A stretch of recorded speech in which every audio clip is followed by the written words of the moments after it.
నమస్తే. ఈరోజు నాకు ఈ అవకాశం ఇచ్చిన బాబాకి ముందుగా నా హృదయపూర్వక జయబాబాలు తెలియజేసుకుంటున్నాను. ఈరోజు నేను 946 రెండవ పేరా నుంచి చదువుతున్నాను. అవతార్ మెహర్ బాబా కీ జై. ఆ రోజు ఒక రైతు వచ్చి వర్షాభావ పరిస్థితిని విన్నవించి బాబాను వేడుకున్నాడు. ఆందోళన పడకు, కావలసినన్ని వర్షాలు పడతాయి. కావలసిందల్లా ఈ తిప్పడమే, నీ కోరుకున్నట్లే జరుగుతుంది అని బాబా చెప్పారు. బాబా ఈ విషయాన్ని వ్రాసి చూపారో లేదో కుండపోతగా వర్షం ప్రారంభమయ్యింది. ఇది వరలో మకాన్ భవనంపై కప్పుగా ఉన్న ఇనుపు రేకుల్ని తొలగించి అమ్మేశారు. వాటి స్థానంలో వెదురు తడకలతో పైకప్పు ఏర్పరిచారు. అందువల్ల ఆ వర్షానికి నీళ్లు ప్రారంభమయ్యింది. మండలి వారికి ఆ రాత్రి పడుకోవడానికి పొడిపాలను కూడా లేకుండా పోయింది. అయినా ఆ వర్షం రైతులకు వరంలా ప్రాప్తించి వారి పంటల్ని రక్షించింది. నవంబర్ 10వ తేదీన తాను బొంబాయి వెళ్ళి ఫిబ్రవరి మాసాంతం వరకు అక్కడే ఉండాలనుకుంటున్నట్టు బాబా సూచించారు. మెహ్రాబాద్ పర్యవేక్షణను చూసుకుంటాడని చెప్పి తనతో పాటు బొంబాయికి వెళ్లే మండలి వారి పేర్లను రాయించారు. ఆ సాయంత్రం బాబా ఆర్థిక స్తోమతకు సంబంధించి కొన్ని ముఖ్య విషయాల్ని ఆకే మోహన్ సహానేలతో చర్చించారు. బాబాతో ఎప్పుడు తాత్విక విషయాలను చర్చించేందుకు ఇష్టపడే మోహన్ ఆ రోజు స్వలంబన ఆర్థిక స్వాతంత్రం, వ్యక్తి తనపై తాను ఆధారపడి ఉండటం లాంటి విషయాలను గురించి బాబాకు అడిగాడు. దానికి బాబా ఇలా బదులిచ్చాడు: ప్రపంచంలో ప్రతి ఒక్కరూ ఏదో ఒక దానిపై ఇతరులపై ఆధారపడవలసి ఉంటుంది. చివరికి శ్వాస తీసుకోవాలన్నా మనం ప్రకృతిపై ఆధారపడవలసి ఉంటుంది. ఆధ్యాత్మిక పురోగతి అత్యున్నతము, ప్రముఖము అని మీరు భావించే విషయాలను సద్గురువులమైన మేము హానికరమైనవిగా పరిగణిస్తాం. అవి అవరోధాల్ని సృష్టించి మీ ఆధ్యాత్మిక ప్రయాణం ముందుకు సాగకుండా వెనక్కి మళ్ళిస్తాయి. అందుకని మిమ్మల్ని అలాంటి ఆర్థిక విషయాల నుండి దూరంగా ఉంచాల్సి వస్తుంది. అలానే వాటిని మేము కూడా ఏ మాత్రం పట్టించుకోము. అలాంటి పరిస్థితుల్లో ఎవరిపైన దేనిపైన ఆధారపడని సర్వస్వతంత్రుడైన సద్గురువుపై ఆధారపడి ఉండడమే ఉత్తమమైనది. తుని ప్రథమ వార్షికోత్సవం సందర్భంగా సాయంత్రం 7 గంటలకు తుని వెలిగించారు. బాబా రాసిన గుజరాతీ హారతి పాడారు. ఆ తక్షణమే గత సంవత్సరం మొదటిసారి తుని వెలిగించినప్పుడు జరిగినట్లుగానే భారీ వర్షం కురిసింది. దానితో మండలి వారు నివాసం ఉంటున్న మకాన్లోకి వాన నీరు చేరి జలమయమైంది. ఇటీవలే ఆసుపత్రిగా మార్చిన మెస్ క్వార్టర్స్ లోనికి మండలి వారిని మారిపోమన్నారు బాబా. బాబా ద్వారం వద్దనే నిలబడి ఎవ్వరూ బురద కాళ్లతో లోనికి వెళ్లకుండా చూశారు. ఎందుకంటే ఇంకా అక్కడ పిల్లలకు విద్యాబోధన తరగతులు జరుగుతున్నాయి. మండలి వారి పక్క చుట్టలు ఇతర సామాన్లు పెట్టుకునేందుకు బాబా ప్రతి ఒక్క మండలి సభ్యునికి స్థలాన్ని కేటాయించారు. వారికి పిల్లలకు మిఠాయిలు, పాలు కలిపిన టీ పంచి ఇచ్చారు. ఆ తర్వాత బాబా పోస్ట్ ఆఫీస్ భవనానికి వెళ్లి స్త్రీ మండలి వారితో కొంత సమయం గడిపి వేప చెట్టు క్రింద ఏర్పరిచిన తన స్థలంలో విశ్రమించారు. బొంబాయికి మకాం మార్చే విషయంలో నవంబర్ 11వ తేదీన నిర్ణయం తీసుకున్నారు. బాబాతో పాటు బొంబాయికి వెళ్లవలసిన వారి జాబితాను, మెహ్రాబాద్ లో ఉండవలసిన వారి జాబితాను ఖరారు చేశారు. ఆదేశ పత్రాలు తయారు చేసి సంబంధితులందరికీ పంపారు. కొంతమంది అసంతృప్తిగా ఉండడం గమనించి బాబా వారిని విచారించగా తాము కూడా బాబాతో బొంబాయి వెళ్ళాలని కొంతమంది కోరిక వెళ్ళబుచ్చారు. మరికొందరు నిర్ణయం బాబాకే వదిలిపెట్టారు. బొంబాయికి వెళ్లాలన్న వారి పేర్లను బొంబాయి వెళ్లే వారి జాబితాలో చేర్చారు. మిగిలిన వారిని మెహ్రాబాద్ లోనే ఉండి తానెప్పుడు వారితోనే ఉన్నానన్న దృఢ విశ్వాసంతో వారికిచ్చిన విధులను నిర్వహించవలసిందిగా బాబా వారికి సూచించారు. సాయంత్రం మండలి వారితో సమావేశపరిచారు. ఆ సమావేశంలో బాబా తల్లి సిరి, పుల్మయి, దౌలామాసి కూడా హాజరయ్యారు. బొంబాయికి ఎందుకు మారాలనుకున్నారో వివరిస్తూ బాబా ఇలా చెప్పారు. ఒకే స్థలంలో మౌనం పాటిస్తూ ఉండడం వల్ల విసుగు పుట్టి చాలా కాలం అలసిపోయాను. కొండపైన 3-4 రోజులు ఉండి ఆ తర్వాత బొంబాయికి వెళ్ళే విషయాన్ని నిర్ణయిస్తాను. ఒకటి మాత్రం నిశ్చయంగా చెబుతున్నాను, నవంబర్ 20వ తేదీ లోపు మాత్రం మెహరాబాద్ విడిచి వెళ్ళను. నవంబర్ 13న రాత్రి 9:15 బాబా మెహరాబాద్ కొండపైకి వెళ్లారు. 4-5 రోజులు తాను కొండపైనే ఉంటానని, నవంబర్ 28న బొంబాయి బయలుదేరుతామని బోర్డు పైన ఒక నోటీస్ అంటించి తెలియజేశారు. అక్కడ అవసరమైన ఏర్పాట్లు చేయడానికి, అతని కుటుంబ సభ్యులను కలుసుకోవడానికి చాంజీని బొంబాయి పంపించారు. మరునాడు బాబా కొండ దిగి రాలేదు. ఉదయం బాబా ఆకస్మికంగా 11 గంటల సమయంలో దిగువ మెహరాబాద్ కు వచ్చారు. అదే సమయంలో బెహ్రంజీ, గోమన్ తగులాడుతుండగా గమనించారు. తాను లేని సమయంలో వారంతా పోట్లాడుకోవడం తనకు కోపం తెప్పించిన బాబా వారిని సమాధానపరిచి ఇలా ఆదేశించారు. ఈ రోజు నుండి సాఖ్య అనే మహర్ అందరికీ అన్నం వడ్డిస్తాడు. ఎవరు ఏ ఆక్షేపణ లేకుండా, కుల మతాలకు ప్రసక్తి లేకుండా పూజించాలి. అలా చేయలేని వారు మెహరాబాద్ వదిలి వెళ్ళిపోవాలి. అలా బెహ్రంజీ, గోమన్లపై కలిగిన అలకను సాకుగా చేసుకుని బాబా తన మండలి సభ్యుల మధ్య కుల విభేదాల కారణంగా చోటు చేసుకున్న వేష భావాల్ని రూపుమాపడంలో తుది మెరుగులు దిద్దారు. బాబా ఆదేశాలు మండలిలోని హిందువులకు శరాఘాతంగా తోచాయి. వారంతా ఈ కొత్త ఆదేశాన్ని సమీక్షించేందుకు ఆ మధ్యాహ్నం సమావేశమయ్యారు. ఒక నిమ్న కులస్తుడు వడ్డించే ఆహారం తినడం వారికి ఇష్టం లేకున్నా మనసులో మాత్రం బాబా ఆదేశాలను పాటించడానికే సిద్ధమయ్యారు. కిషన్ అనే ఉపాధ్యాయుడు ఒక్కడే దాన్ని బాహాటంగా వ్యతిరేకించిన రాత్రి భోజన సమయానికి అతడు కూడా బాబా ఆజ్ఞను పాటించడానికి అంగీకరించాడు. బాబా రాత్రి 8:30 గంటలకు కొండపైకి వెళ్లిపోయారు. ఆఖరి మండలిలోని హిందువులకు తెలివి, అవగాహన కలిగాయి. గురువు ఏమి చెబితే అది చేయడం అంటే ఆటలు ఆడడం, నేల తొడవడం, సినిమాలు చూడడం, మరుగుదొడ్లు శుభ్రపరచడం, ఏదైనా గురువు అభీష్టం మేరకు నెరవేర్చడం అన్నది గొప్ప గొప్ప మత కర్మలు, మత సాంప్రదాయాల కంటే ఎంతో మహత్తరమైన విషయమని వారిలో అవగాహన కలిగింది. బాబా ఆజ్ఞానుసారం చేసే పనులు కాక మిగిలినవన్నీ వారి వారి సంస్కార బంధనాల ఫలితంగా చేసేవేనని వారు తెలుసుకున్నారు. ఇప్పుడు మహర్లు కూడా బావి నుండి నీళ్లు తోడుకోవడానికి అనుమతి పొందారు. ఈ విషయమే మండలి వారికి ఇంతవరకు బాధాకరంగా ఉండి మహర్ల పట్ల తమ ప్రతికూల వైఖరికి ప్రధాన కారణంగా ఉంది.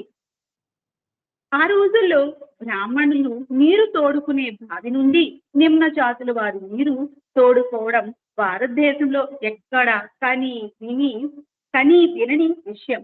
మెహరాబాద్ లో బాబా ద్వారా జరిగిన ఈ పని అల్పమైనదిగా కల్పించిన, తద్వారా బాబా ఆంతరంగికంగా నిర్వహించిన విశ్వ కార్యం యొక్క ప్రభావం దేశమంతటా అలుముతుంది. కొద్ది కాలానికే నిమ్న జాతులు ఎడచూపే అంటరానితనాన్ని గర్హిస్తూ దేశమంతటా నిరసనలు ప్రారంభమయ్యాయి. నవంబర్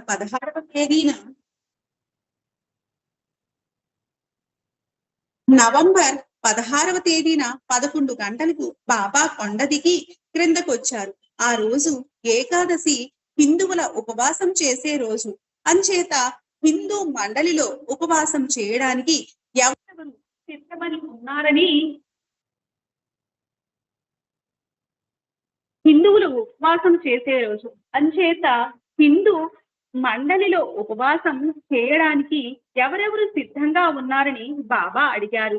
కాకా సహానే ఒక్కడే ఉపవాసం చేయడానికి అంగీకరించినందున అందరి బదులు తానే స్వయంగా ఉపవాసం చేస్తానని బాబా చెప్పారు. గత రోజు మధ్యాహ్నం నుండి బాబా ఏమీ తీసుకోలేదు. మెహ్రాబాద్ విడిచి వెళ్లే చర్చ తిరిగి కొనసాగింది. నవంబర్ 25వ తేదీన బయలుదేరే బొంబాయి లోనావాలాలకు వెళ్లే డిసెంబర్ 4వ తేదీన తిరిగి వచ్చేయాలని అనుకుంటున్నట్టుగా బాబా చెప్పారు. పూనాలోని చతుర్ సింగ్ చికు సమీపంలో మండలితో పాటు ఉండేందుకు సదాశివ్ పటేల్ సెయిలర్లు తనను పూనా రమ్మని ఆహ్వానించారని బాబా చెప్పారు. మెహ్రాబాద్ ను విడిచి వెళ్లడం అంటే జరిగితే మొదట పూనా, బొంబాయి, లోనావాలా వెళ్లి ఆ తర్వాత కరాచీ వెళ్తానని బాబా చెప్పారు. బాబా తన పురుష మండలి సభ్యులకు వింత వింత మారు పేర్లను సూచించారు. గోర్ బందర్, బందర్, సిలిండర్ ఒక భాగం, దలిందర్, ఇలా ఇంకా ఎన్నో పేర్లు పెట్టారు. బాబా తనకు తాను సముందర్ అనగా సముద్రము అన్న మారు పేరు కొత్తగా పెట్టుకున్నారు.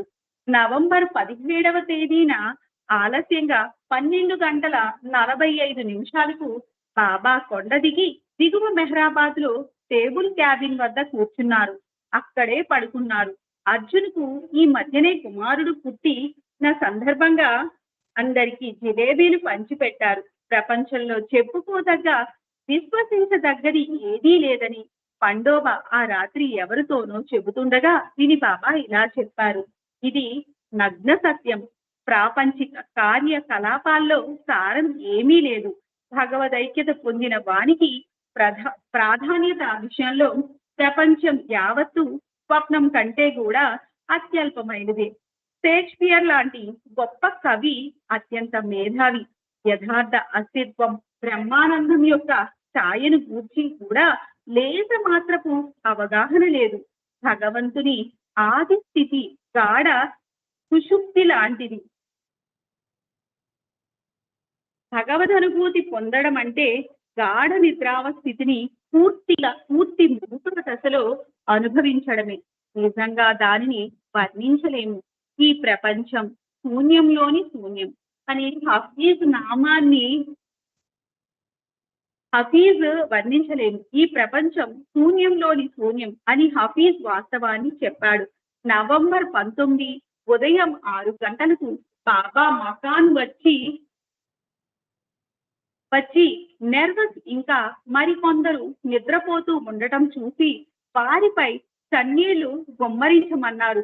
ఇంకా పెట్టు సమావేశాలు జరిగాయి.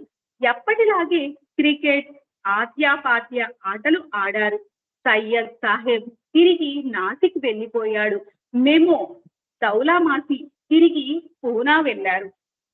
మెహ్రాబాద్ నుండి మకాం మార్చడానికి మండలి వారు కావలసిన ఏర్పాట్లు చేసుకోవడంలో 1 వారం గడిచిపోయింది. నవంబర్ 24వ తేదీన బాబా యథాలాపంగా కొత్త కార్యక్రమాన్ని గురించి ఇలా చెప్పారు. ఎలాంటి పరిస్థితుల్లోనూ నాతో ఉండేందుకు ఇష్టపడితే మండలిలోని స్త్రీలు, పురుషులు, పిల్లలు అంతా నాతో రావచ్చు. తిరిగి వచ్చే విషయం ఖచ్చితంగా చెప్పలేను. ముందుగా రేపు లోనావాలాకు బయలుదేరి అక్కడ కొన్నాళ్లు బస చేసి అప్పుడు బొంబాయి వెళ్తాం. బాబా సూచనకు అందరూ ఆనందించి బాబాతో వెళ్ళడానికి వెంటనే అంగీకరించారు. 1925వ సంవత్సరం జనవరిలో మెహ్రాబాద్ వచ్చినప్పటి నుండి తనకు దేశవ్యాప్తంగా ఉన్న శిష్యుల నుండి, సామాన్య ప్రజానీకం నుండి వచ్చే ఉత్తరాలను బాబా ప్రతిరోజు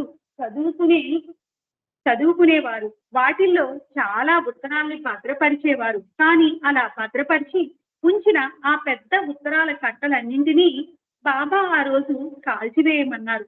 ఆ ఉత్తరాలను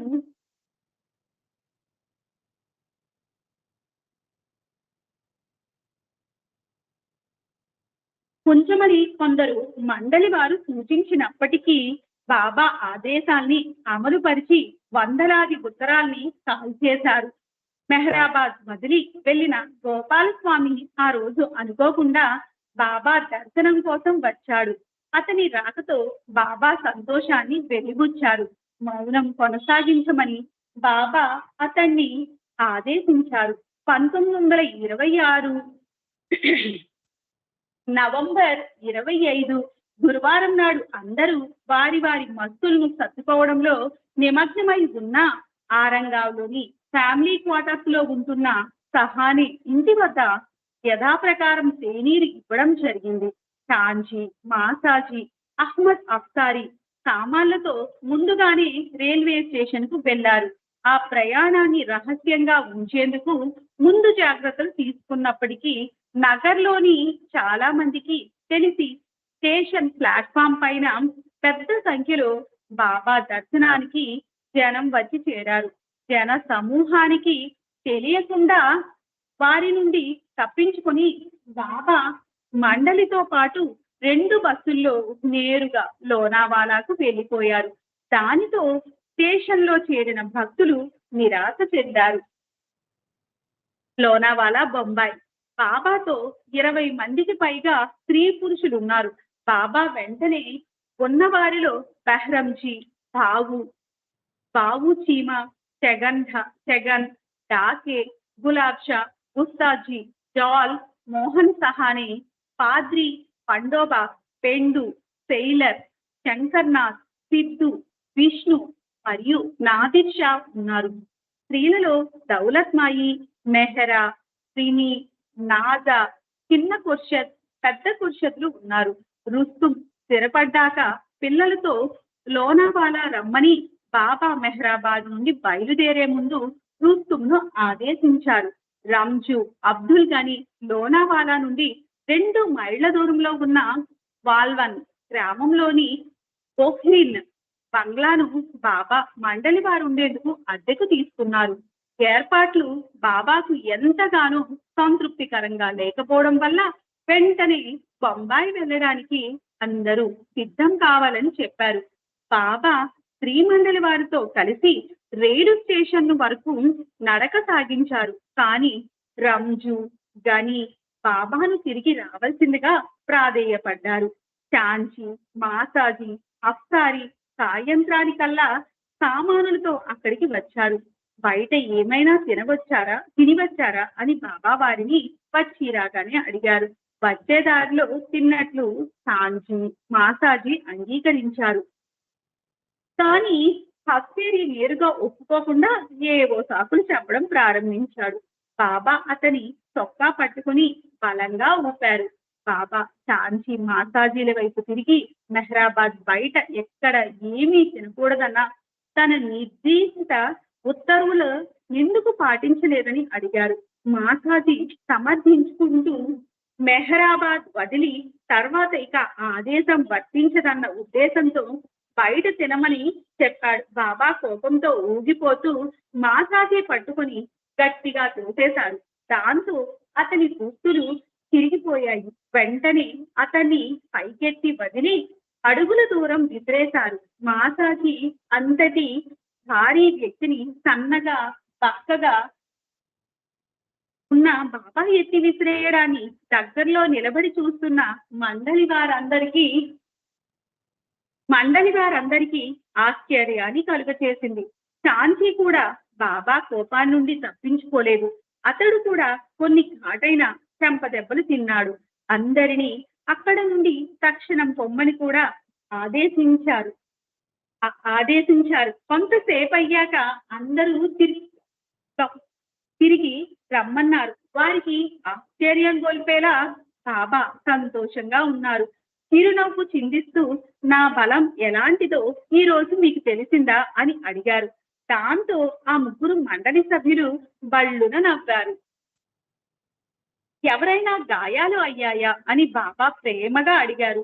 ఎవరూ గాయపడలేదు. కానీ సాంజీ ప్యాంట్ తడిసిపోయేంతగా భయపడ్డాడు. బాబా తన రహస్య గ్రంథాన్ని వ్రాయడం పూర్తి చేశాక దానిని ఒక ఇనుపు పెట్టెలో పెట్టి తాళం వేసి ప్రయాణాల్లో దాన్ని తన వెంట తీసుకువెళ్ళేవారు. మండలిలోని కొందరు దాని బాధ్యత వహించి బాబా వెళ్ళిన చోటికల్లా ఆ పెట్టెను మోసుకెళ్ళాలి. ఆ పెట్టె తాళపు చెవిని బాగా గట్టి దారానికి కట్టి దానిని తన మెడలో వేసుకుని తన వద్దనే ఉంచుకునేవారు. బాబా ఆ పుస్తకంలో ఏమి వ్రాసారో అప్పట్లో ఎవ్వరూ చదవలేదు. లోనావాలాలో నవంబర్ 26వ తేదీన బాబా కార్యదర్శి ఇటీవల బాబా ఇచ్చిన కొన్ని ప్రవచనాలను టైప్ చేస్తుండగా చూసి బాబా తాను వ్రాసిన పుస్తకంలోని విషయాలను గురించి వ్యాఖ్యానిస్తూ ఇలా అన్నాడు. నీవిప్పుడు టైప్ చేస్తున్న ఈ ఉపదేశాలు నీకు చాలా ఆసక్తికరంగా కనిపించవచ్చు. కానీ నేను మెహరాబాద్ లో వ్రాసిన పుస్తకంలోని విషయాలలో పోలిస్తే ఇవేమీ కావు. 300 పేజీలున్న ఆ పుస్తకంలో కేవలం క్లుప్తమైన అంశాలు మాత్రమే వ్రాసాను. వాటిని విపులంగా విశదీకరించి వ్రాస్తే ఎన్నో సంపుటాల గ్రంథాలవుతాయి. గతంలో ఏ సత్పురుషుడు గాని ప్రవక్త గాని వెల్లడించిన రహస్యాలతో ఆ గ్రంథం నిండి ఉంది. ఆ తర్వాత అదే రోజు చాలా మంది బాబా దర్శనార్థం వచ్చారు. పార్కోప్, చౌదరి, జమాదార్, సయ్యద్ సాహెబ్ పుణే నుండి వచ్చారు. కొద్ది రోజుల తర్వాత సోదరి మణి, సోదరులు ఆది బెహ్రంలను వెంట పెట్టుకుని మేము బాబా తల్లి షిరిన్మాయి వచ్చింది. టైలర్, వామన్ ఈ బృందంతో అహ్మద్ నగర్ లోని కలిసి బాబా దర్శనానికి వచ్చాడు. నవంబర్ 27న బొంబాయి కొంతమంది మండలి సభ్యులతో కలిసి మోటారు వాహనంలో దగ్గరలో ఉన్న పర్యాటక ప్రదేశం ఖండాలకు వెళ్లారు. తిరుగు ప్రయాణంలో డాక్టర్ దివాకర్ నడుపుతున్న హెల్త్ హోమ్ అనే ప్రైవేటు నర్సింగ్ హోమ్ ను చూపించారు. కారు ఆపమని బాబా సైగ చేసి మీ ఆవాసాన్ని చూస్తాను, లోనికి రావచ్చా అని డాక్టర్ ని అడిగాడు. డాక్టర్ దివాల్కర్ సంతోషంతో ఉబ్బి తబ్బిబ్బయ్యాడు. ఖండాల ప్రయాణంలో బాబా తన నివాసం ప్రక్క నుండే వెళ్తారని తెలియజేయడంతో తన కుటుంబ సభ్యులతో కలిసి బాబాను క్షణకాలం దర్శించుకుందామని అక్కడే వేచి ఉన్నాడు. బాబా ప్రతి గదిలోకి వెళ్ళి చూశారు. విజిటర్ బుక్ లో సంతకం కూడా చేశారు. నవంబర్ 28వ తేదీ ఉదయం బంగ్లా యజమాని కుమారుడు ముగ్గురు స్నేహితులతో వచ్చి బంగ్లాలోని ఉత్తరం రేపు లోనికి వెళ్లాలని పట్టుబట్టాడు. అక్కడ శ్రీమండలిని విడిగా ఏకాంతంలో ఉంచడం జరిగింది. పేసు అనే మండలి సభ్యుడు ఎంత నచ్చ చెప్పినా వారు వినలేదు. చూస్తుంటే బాబా వినియోగార్థం ఆ బంగ్లాకు అద్దెకిచ్చిన విషయం వాళ్లకు తెలియనట్టుగా ఉంది. పురుష మండలి వారు వచ్చి అక్కడి పరిస్థితిని గూర్చి వాళ్లకు వివరించారు. కానీ వారు వెళ్ళలేదు. వారిని లోనికి పోనీయకుండా అడ్డుకునేందుకు మండలి వారంతా వారి చుట్టూ వలయంగా ఏర్పడ్డారు. వారు మండలి వారిని చేతగాని పిరికి పందలని దూషించడం మొదలు పెట్టారు. ఈ ఆకతాయి కుర్రాళ్లకు గట్టిగా బుద్ధి చెప్పాలనుకున్నారు. కానీ హింసాత్మక ధోరణిలో ఎవరిపైన చెయ్యెత్తకూడదన్న బాబా ఆదేశాల ప్రకారం మండలి వారేమీ చేయలేకపోయారు. మరొకసారి వారి మధ్య వాగ్యుద్ధం జరిగింది. మండలి వారి సంగతి చూస్తామంటూ ఏవేవో కొనుక్కుంటూ ఆ కుర్రవాళ్ళు అక్కడి నుంచి వెళ్ళిపోయారు. బాబా ఈ దృశ్యాన్ని తన గదిలో నుండి చూశారు. ఆకతాయి కుర్రాళ్ళు వెళ్ళాక గోళీలు ఆడుదామని అందరినీ బయటికి పిలిచారు. పరిస్థితి చాలా ఉద్రిక్తంగా ఉండి మండలి వారు బలవంతంగా తొక్కి పెట్టుకున్నారు. క్రోధంతో విచలితులయ్యారు. కొంతసేపు గోళీలాడాక బాబా ఇలా అన్నారు. నిరంతరం నాతో పాటు నా ఉపదేశాలు వింటూ ఉన్న మీరే కొంతమంది రెచ్చగొట్టే ప్రవర్తన పట్ల స్థిమితం కోల్పోయి కోపోద్రుక్తులైతే సామాన్య జనులు అదే విధంగా ప్రవర్తించినప్పుడు వారిని ఎలా తప్పు పట్టగలరు? వారు అజ్ఞానులు. సోదరుల వారు ఏం చేస్తున్నారో వారికే తెలియదు. కనుక వారి దుష్ప్రవర్తనకు మరుడుతనానికి వారిని క్షమిద్దాం. దూషించిన వారు దురుసుగా ప్రవర్తించిన నా సాన్నిధ్యపు పరిధిలోకి వచ్చినందుకు వారికి లాభం చేకూరుతుంది. అవతార్ మెహర్ బాబా కీ జై, అవతార్ మెహర్ బాబా కీ జై, అవతార్ మెహర్ బాబా కీ జై. నాకు ఈ అవకాశం ఇచ్చిన బాబాకి నా హృదయపూర్వక ధన్యవాదాలు తెలియజేస్తున్నాను. మీ అందరికీ కూడా నా హృదయపూర్వక జై బాబాలండి. अवतार मेहर बाबा की जय। అవతార్ మెహర్ బాబా కీ జై. జై బాబా సరోజ.